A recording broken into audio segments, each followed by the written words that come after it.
Welcome friends to विटोर classes. तो हम एक और वीडियो लेके आए हैं। इसमें हम बात करेंगे सर्किल के कितने सारे कंडीशंस अलग अलग हो सकते हैं और उन कंडीशंस में कितने सारे टेंजेंट्स बनेंगे। तो चलिए इसे हम लोग शुरू करते हैं। टेंजेंट्स मतलब हिंदी में स्पर्श रेखा कहते हैं। तो चलिए स्टार्ट करते हैं।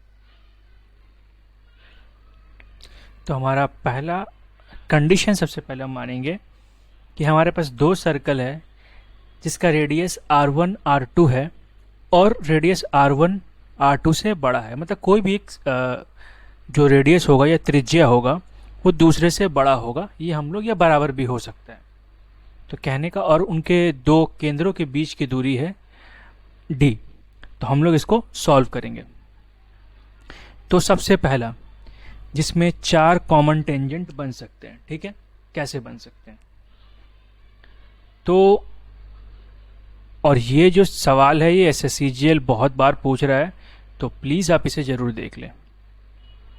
तो सबसे पहले हम दो वृत्त बनाएंगे या दो सर्कल बनाएंगे। ये हम लोग पकड़ लेते हैं कि R1 है और ये हम लोग पकड़ लेते हैं R2 है। ठीक है, और इनके बीच का दूरी यहाँ से यहाँ तक D है। D इन दोनों के सम से बड़ा है काफ़ी। तो इस केस में 4 टेंजेंट बनेंगे। कैसे बनेंगे देखिए, एक टेंजेंट यहाँ से बनेगा, एक टेंजेंट यहाँ मतलब ये बगल से जाएगा और दूसरा टेंजेंट कुछ इस तरीके से बन सकता है और इस तरीके से भी बन सकता है। तो 4 टेंजेंट हो गए। अगला आते हैं हम लोग 3 कॉमन टेंजेंट। दो सर्कल है इस तरीके से, ये आपस में एक दूसरे को टच करेंगे यहाँ पर। ठीक है, ये बेसिकली कुछ इस तरीके से बनता टच करते हैं। तो ये R1 ये R2, इनके बीच की दूरी D। तो ये बराबर हो गया। तो 3 टेंजेंट बनेंगे, एक टेंजेंट यहाँ से, एक टेंजेंट यहाँ से और एक टेंजेंट यहाँ से। ठीक है, इसके बाद 2 कॉमन टेंजेंट।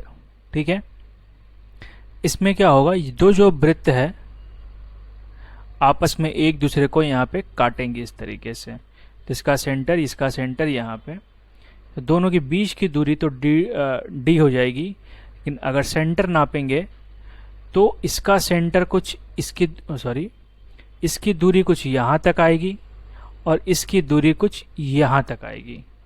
तो ये जाहिर सी बात है, अगर इन दोनों को जोड़ेंगे तो इससे तो छोटी ही आएगी। मतलब इससे D जो आएगी D ये इनके R से छोटी हो जाएगी, या फिर अगर इनको घटाएंगे तो D इनसे बड़ी आ जाएगी। ठीक है, इसमें 2 टेंजेंट बन सकते हैं। एक टेंजेंट आप देखेंगे तो इस तरीके से बनेगी और एक इस तरीके से बनेगी। ठीक है, अगला एक टेंजेंट। इसमें क्या होगा कि दो सर्कल है आपस में एक दूसरे को अंदर में टच करती है इस तरीके से। इसमें जो D होगा, मान लीजिए इसका केंद्र यहाँ पे है और इसका केंद्र यहाँ पे है, तो इन दोनों के बीच की दूरी ये हो गई।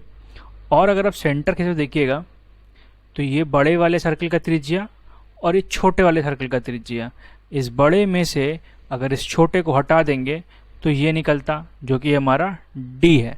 तो इसमें एक टेंजेंट बनेगा सिर्फ ये वाला। ठीक है, उसके बाद लास्ट कोई टेंजेंट नहीं बनेगा। ये कब होगा, जब एक सर्कल दूसरे के अंदर होगा। कंडीशन क्या होगा, D जो है R1 माइनस R2 से छोटा होगा। ठीक है, तो मैं फिर रिवीजन के लिए आपको दिखा देता हूँ। पहला तो यही हो गया कि जो D है R1 माइनस R2 से छोटा होगा। दूसरे केस में क्या होगा, D जो होगा R1 माइनस R2 के बराबर होगा। इसमें एक टेंजेंट बनेगा। दो वाले में क्या होगा, D जो होगा R1 प्लस R2 से छोटा होगा और R1 माइनस R2 से बड़ा होगा। ये साइड में मॉड इसलिए लगा कि मैं साइन का मतलब नहीं देखना है, साइन किस में ले रहे, प्लस माइनस कुछ भी है, कोई फर्क नहीं पड़ता है। आप लिख लेंगे तो बहुत बेटर रहेगा। 3 कब होगा, जब D is equal to R1 plus R2 हो जाएगा। और 4 कब होगा, जब D जो होगा R1 प्लस R2 से बड़ा होगा। तो प्लीज़ अगर आपको वीडियो अच्छा लगा हो तो like comment, share and subscribe देखने के लिए thank you and all the best for your exam students. Thank you for watching.